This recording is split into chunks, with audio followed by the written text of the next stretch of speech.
You know what? After spending a long time with two consoles that I had for 8th generation, I can say that this controller right here, look at this beast. This controller was by far the superior controller out of the 8th generation. And look, I know y'all people can be like, oh my god, man, why you taking over the PS4 controller? Guess what? My thing, my side, my thing. You don't like it? I don't care. Now, one thing about this is that this controller, look at this. You can't define the exact beauty of this other controller right here. Now, I've talked about the other controller back from 7th gen, right? The Xbox and PS3 controller. I look at this controller. This is a biblical nightmare when it comes to playing first-person shooter games, especially Halo. Look at that, good ass trigger buttons, and good ass fucking little joysticks right here. X, A, B feel like they're ready on spot. But the one thing that was fucking garbage was, of course, this little D-pad right here. It feels like a fucking little piece of plastic. And yeah, the battery pack I somehow lost. But good thing I was able to learn my little tips and tricks on how to get this thing to work though. Now, yeah, look, see, I mean, this controller is a really good fucking sleek ass controller. This one is even fucking better. Look at this fucking monster. The D-pad is even better. The analog stick works a lot even better. And look at these fucking trigger buttons. Look at this. Look at this shit right here. And look at the size of my hands. Look at the size of my hands. I got hands that feel like, hey, I need something ready to go. I need something ready to move. Like, give me something that I can be able to actually work with. You look at this? Good ass fucking trigger buttons right here. And, like, see right there? Let's see right there. Easily reachable right there. And, like, good ass fucking D-pad right here. See, that's why I can't even play this controller, man. This controller almost looks like plastic once again, like the PS3. Well, the thing is that here's the problem with the PS4 controller. Like, the reason why I always talk about it many times is because it's not because of the size. It's because of right here. These two little L2 and R2 buttons feel uncomfortable at times, you know?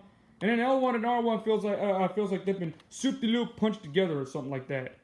Now, I know this may be a little cracked, but the thing is that still, it don't matter.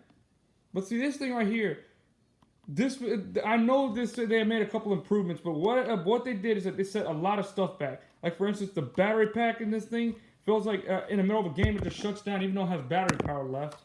And what's another thing? You want to know, like I said, of course, the L2. And at times it gets sensitive and like I'm playing on good internet and I don't want to play a controller that just fucks me over and over again.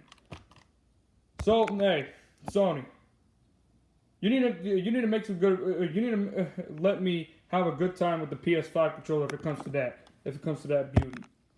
But the fact that this thing is right here, this thing defines true beauty of controller playing. This is like a next step on reason why I'm thinking about maybe buying the next gen console, the Xbox Series X. The thing is that Sony, look at this. You have good ass fucking controllers like the PS1, the PS2. Look at this, easy ass fucking L1 and L2 buttons, like just good ass fucking little buttons right here. Look at that. Look at this shit. Why could you fuck up your PS3 and your PS4 controller? Come on now. First off, your lithium battery sucks. It just shuts down in the middle of a game. It just breaks down or something like that. The L2 and R2 buttons are uncomfortable to deal with. They get sensitive at most times. Like, I didn't have problems with these controllers. Same thing right here. Why can't you make a good ass fucking controller here? So it is perfectly one reason why I'm not even thinking of getting the PS5 at this point. Because I don't trust Sony with their controllers anymore. Like, they had good ideas with the PS1 and PS2 controller. The PS3 and 4 controllers were fucking bad. It just felt cheap in hand, that's the thing. And like I said, this Xbox controller, look at this. A good ass fucking D-pad right here. A better D-pad than from the 7th gen. I mean, look, like, right, this little piece of plastic turned into an outstanding monster. Look at that. So people, you have a problem playing with your fucking games on PlayStation? You might want to find a fucking third-party controller or something like that for the PlayStation and for the PlayStation 3 and 4. But see, this controller, the Xbox controller, this is ready to go. What a fucking beast this thing is. This is how you define true beauty of a controller right here, people. A true fucking beauty right there.